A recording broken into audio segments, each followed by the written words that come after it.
గౌరవనీయులు సీతక్క గారు నాకు అక్క లాంటి వారు, నాకు చాలా అభిమానం అధ్యక్ష. అయితే సీతక్క గారు ఇంతకుముందు అన్నారు అధ్యక్ష, హుజరాబాద్లో నువ్వు ఎంత తిరిగినావో వస్తావు రా అని. నేను ఆ సవాల్ని నేను స్వీకరిస్తున్నా అధ్యక్ష. తను ఎప్పుడు రమ్మంటే నేను హుజరాబాద్. కౌశిక్ రెడ్డి గారు సీతక్క అక్క లాంటిది కాదు, అందరికి అక్కనే, కానీ నువ్వు సబ్జెక్ట్లోకి వెళ్ళిపో. ఇంకొకటి లాస్ట్ అక్క, ఒక్కటి సార్, ఎందుకంటే అది ఒక్క నిమిషం అక్క. ఇంకొకటి కూడా అన్నారు సీతక్క గారు. ఏమన్నారు అధ్యక్ష, ఇవాళ కౌశిక్ రెడ్డి గారి లైఫ్ స్టైలు డిఫరెంట్, నా లైఫ్ స్టైల్ డిఫరెంట్ అని అన్నారు. ఎస్, కరెక్ట్ అధ్యక్ష, వారు చెప్పింది కరెక్ట్, నేను ఏకీభవిస్తున్నా. డాక్టర్ వైఎస్ రాజశేఖర్ రెడ్డి గారు ముఖ్యమంత్రిగా ఉంటున్న 5 ఎకరాల ఇళ్లలో తనుంటురు, నేను చిన్న 500 గజాలలో నేనుంటున్నా అధ్యక్ష. ఎస్, తన స్టేచర్ నా స్టేచర్ ఒకటి కాదు అధ్యక్ష అని కూడా ఈ సందర్భంగా మీకు తెలియజేస్తా ఉన్నాను అధ్యక్ష.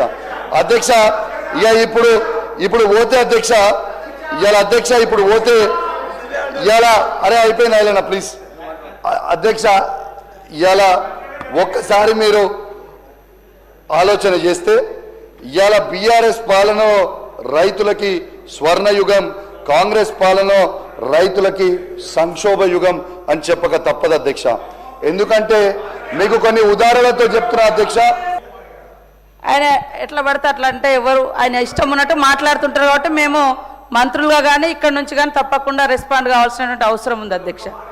ఈరోజు లైఫ్ స్టైల్ గురించి మాట్లాడినప్పుడు వైఎస్ఆర్ గారి భవన్లో అన్నారు, అది గవర్నమెంట్ భవన్. నేను నా కోసం కట్టుకోలే, గవర్నమెంటు ఒక దళిత బిడ్డగా డిప్యూటీ సీఎం గారికి మరి కేసీఆర్ గారు కట్టినటువంటి ఆ భవనం ఇచ్చారు. వైఎస్ఆర్ గారు కట్టినటువంటి భవనం నాకు ఇవ్వడం జరిగింది. అది మినిస్టర్ క్వార్టర్స్ లాగా వచ్చింది అంతే తప్ప నా కోసం నేను ఆర్భాటం కోసం కట్టించుకున్నది కాదు. కాబట్టి అలాంటి మాటలు మాట్లాడేటప్పుడు అదే 5 ఎకరాలు ఉన్నది కూడా అని నేను అనుకోవడం లేదు. అది క్వార్టర్స్ ఇచ్చారు, అందులో మేము ఉన్నాం అధ్యక్ష, అంతే తప్ప అది నా సొంతం కాదు. నేను ఏదో దాన్ని ఇంకా ఒకసారి వచ్చి దయచేసి కౌశిక్ రెడ్డి గారు రావాలి ఆ క్వార్టర్స్కు. అలా సీతక్క ఏమన్నా వేరే డబ్బులు పెట్టించి ఏమన్నా చేసిందా అని ఒక్కసారి చూడాలి.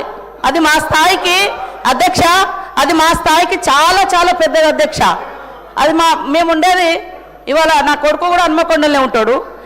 మా స్థాయికి చాలా పెద్దది అది. కానీ నా లైఫ్ స్టైల్ అన్నప్పుడు నా బ్యాక్గ్రౌండ్, నా జీవన విధానం, నీ జీవన విధానం, నువ్వు వచ్చినటువంటి బ్యాక్గ్రౌండ్ నువ్వు ఉన్నదని నేను మాట్లాడినా. కానీ వాళ్ళ ఆయన సభను తప్పుదో పట్టించేలాగా మాట్లాడింది అధ్యక్ష. అదేవిధంగా ఆత్మహత్యలలో కూడా మీరు అధికారంలో ఉన్నప్పుడు ఈ దేశంలో నెంబర్ 2, నెంబర్ 3గా ఈ రైతాంగము పోయినటువంటి పరిస్థితి.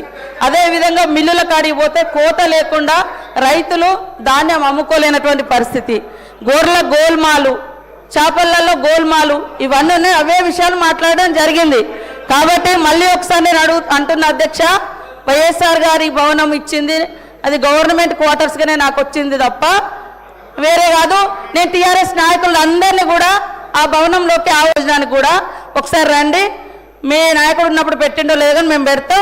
మేమేమన్నా గవర్నమెంట్ సొమ్ముతోటి నేను అందులో పోయిన తర్వాత ఏమన్నా అదనంగా చేయించి ఉంటే అది నేను తప్పకుండా నా లైఫ్ స్టైల్ ఏదో మారిందని నేను అనుకుంటా. యాజ్ ఏ మినిస్టర్గా నాకు ఇచ్చారు, నేను అదృష్టంగా భావిస్తా ఉన్నా వైఎస్ఆర్ గారి భవనంలో ఉంటున్నా. కాబట్టి దాన్ని వేరే రకంగా డైవర్ట్ చేయొద్దని కోరుతా ఉన్నా అధ్యక్ష. మినిస్టర్ గారు సార్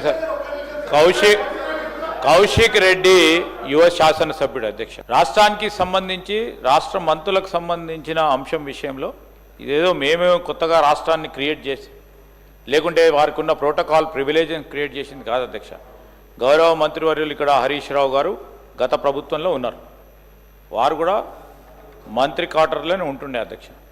అదేవిధంగా సీతక్క గారు కూడా ప్రభుత్వం ఇచ్చిన ప్రభుత్వ క్వార్టర్లో ఉన్నారు.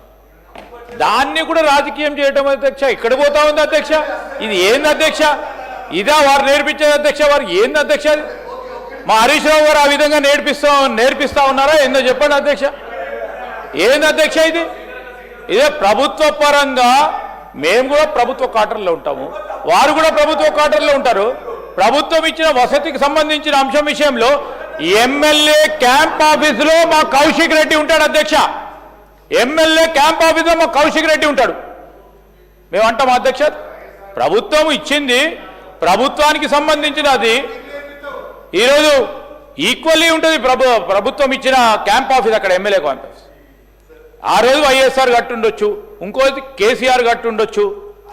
అరే ఏంది యువకుడు మర్యాదగా మాట్లాడాలా? సీతక్క గారికి సంబంధించి మరి వారు ఒక ఆదివాసి సంబంధించి వారి ప్రాతినిధ్యం వహిస్తూ ఉన్నారు. రాష్ట్ర వ్యాప్తంగా ఉన్న ప్రజల తరఫున వారు ప్రాతినిధ్యం వహిస్తున్నారు అధ్యక్ష. వారిని ఆ విధంగా మాట్లాడటం ఏంటి అధ్యక్ష? No, we have to keep our record straight అధ్యక్ష. That is not fair. No, honourable member should give the explanation.